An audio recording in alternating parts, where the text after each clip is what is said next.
Here I have TCL 10 Plus, and today I'm going to show you how to add Google account on this device and also how to remove it. So first of all, you have to go to settings, then to the accounts section, and then select add account. Next you have to select Google.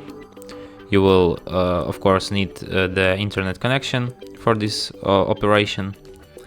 Next you have to enter your email or phone number. Tap next. Next you have to enter your password. Tap next. Then you have to agree with the Google's terms of service and privacy policy. Then tap accept. And that's it. Account added. If you want to remove it, you just here in the account section, select it and just tap remove account here. And there is no Google account anymore. And that's it. Thanks for watching. If you find this tutorial useful, don't forget to hit that like button and subscribe to our channel.